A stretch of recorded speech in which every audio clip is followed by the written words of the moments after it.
ನಮಸ್ತೆ ಪ್ರೀತಿಯ ಕನ್ನಡಿಗರಿಗೆ ರಿತೇಶ್ ಕನ್ನಡಿಗ ಕಿಚನ್ಸ್ಗೆ ಸ್ವಾಗತ. ನನ್ನ ಹೆಸರು ಯಶೋಧ. ಇವತ್ತು ಮೆಣಸಿನ್ಕಾಯಿ ಬಜ್ಜಿ ಹೇಗೆ ಮಾಡೋದು ಅಂತ ತೋರಿಸ್ತಾ ಇದ್ದೀನಿ. ಇವತ್ತು ನಮ್ಮ ಏರಿಯಾದಲ್ಲಿ ಮಳೆ ಬರ್ತಾ ಇದೆ, ಅದರಿಂದ ಬಿಸಿ ಬಿಸಿಯಾಗಿ ಮೆಣಸಿನ್ಕಾಯಿ ಬಜ್ಜಿ ಮಾಡ್ತಾ ಇದ್ದೀನಿ. ಹೇಗೆ ಮಾಡೋದು ಅಂತ ನಿಮಗೆ ತೋರಿಸ್ತೀನಿ. ಇದು ಪರ್ಫೆಕ್ಟಾಗಿ ಬರುತ್ತೆ ನೋಡಿ, ಗರ್ಗರಿಯಾಗೂ ಇರುತ್ತೆ. ಹೇಗೆ ಮಾಡೋದು ಅಂತ ನಿಮಗೆ ನಾನು ತೋರಿಸ್ತೇನೆ. ಈಗ ನಾನು ಒಂದು 1/4 kg ಮೆಣಸಿನ್ಕಾಯಿ ತೊಗೊಂಡಿದ್ದೀನಿ. ದೊಡ್ಡ ಮೆಣಸಿನ್ಕಾಯಿ, ಇದು ಬಜ್ಜಿ ಮೆಣಸಿನ್ಕಾಯಿ ಅಂತಲೇ ಹೇಳ್ತಾರೆ.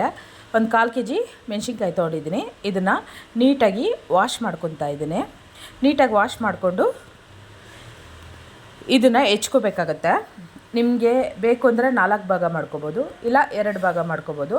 ನಾನು ಇಲ್ಲಿ ಇದನ್ನು ಮಧ್ಯಕ್ಕೆ ಸೀಳ್ಕೊತಾ ಇದ್ದೀನಿ ಅಷ್ಟೇ, ಜಾಸ್ತಿ ಹೆಚ್ಕೋತಾ ಇಲ್ಲ. ನಾನು ಒಂದೇ ಮೆಣಸಿನ್ಕಾಯಲ್ಲಿ ಮಾಡ್ತಾಯಿದ್ದೀನಿ, ಮಧ್ಯಕ್ಕೆ ಇದನ್ನು ಸೀಳ್ಕೊತಾ ಇದ್ದೀನಿ ಅಷ್ಟೇ. ನೋಡಿ ಯಾವ ರೀತಿ ಸೀಳ್ಕೊತೀನಿ ಅಂತ ನಿಮಗೆ ತೋರಿಸ್ತೀನಿ. ನೋಡಿ, ಈ ರೀತಿ ಮಧ್ಯಕ್ಕೆ ಸೀಳ್ಕೊತಾ ಇದ್ದೀನಿ.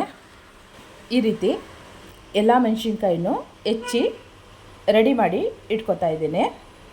ನೋಡಿ, ರೆಡಿಯಾಗಿದೆ. ಇದನ್ನು ಪಕ್ಕದಲ್ಲಿ ಇಟ್ಕೊಳ್ಳೋಣ.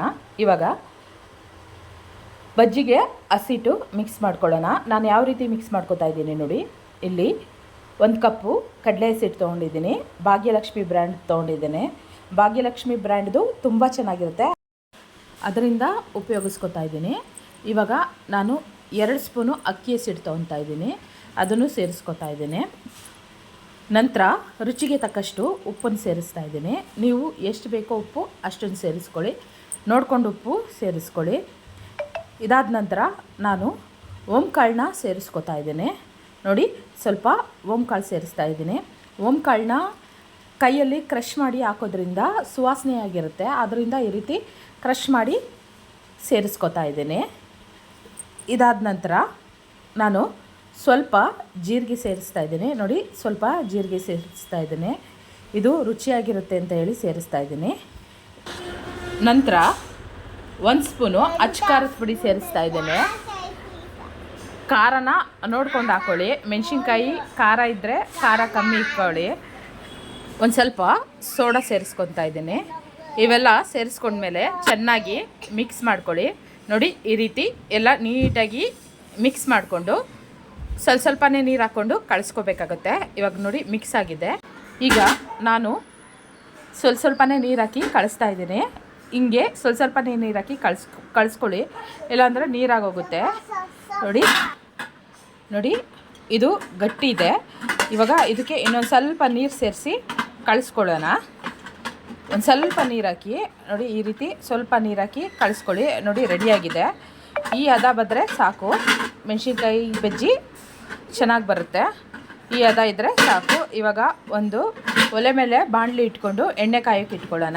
ನೋಡಿ, ಎಣ್ಣೆ ಕಾಯೋಕ್ಕೆ ಇಟ್ಕೊತಾ ಇದ್ದೀನಿ. ಎಣ್ಣೆ ಚೆನ್ನಾಗಿ ಕಾಯ್ದಿದೆ. ಎಣ್ಣೆ ಕಾಯ್ದ ಮೇಲೆ ನಾವು ಕಳಿಸಿರುವಂತಹ ಹಿಟ್ಟಿನೊಳಗೆ ಹೆಚ್ಚಿರುವಂಥ ಮೆಣಸಿನ್ಕಾಯಿ ಸೇರಿಸ್ಬಿಟ್ಟು ಎಣ್ಣೆಗೆ ಹಾಕೋಣ. ನೋಡಿ, ಈ ರೀತಿ ರೆಡಿಯಾಗಿರೋಂಥ ಹಿಟ್ಟಿಗೆ ಮೆಣಸಿನ್ಕಾಯಿ ಸೇರಿಸ್ಬಿಟ್ಟು ಹಾಕೋತಾ ಇದ್ದೀನಿ.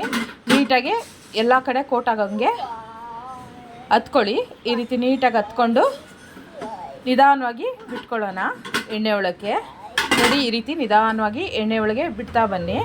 ಈ ರೀತಿ ಬಾಣಲಿಗೆ ಎಷ್ಟಾಗುತ್ತೋ ಅಷ್ಟು ಹಾಕಿ, ಜಾಸ್ತಿ ಹಾಕ್ಕೊಂಡು ಫ್ರೈ ಮಾಡೋಕ್ಕೆ ಹೋಗಬೇಡಿ.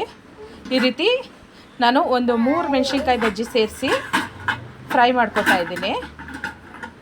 ಚೆನ್ನಾಗಿ ಫ್ರೈ ಆಗೋವರೆಗೂ ಸೌಟನ್ನ ಹಾಕೋಕ್ಕೆ ಹೋಗಬೇಡಿ. ಚೆನ್ನಾಗಿ ಫ್ರೈ ಆದ ನಂತರ ಇನ್ನೊಂದು ಕಡೆ ತಿರುಗಿಸ್ಕೊಂಡು ಫ್ರೈ ಮಾಡ್ಕೋಬೇಕಾಗುತ್ತೆ. ನೋಡಿ, ಆಗಿದೆ.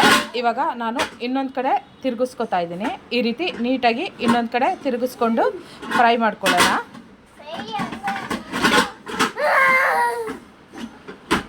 ನೋಡಿ, ಆಗಿದೆ. ಗರಿಗರಿಯಾದ ಬಿಸಿ ಬಿಸಿ ಮೆಣಸಿನ್ಕಾಯಿ ಬಜ್ಜಿ ರೆಡಿಯಾಗಿದೆ.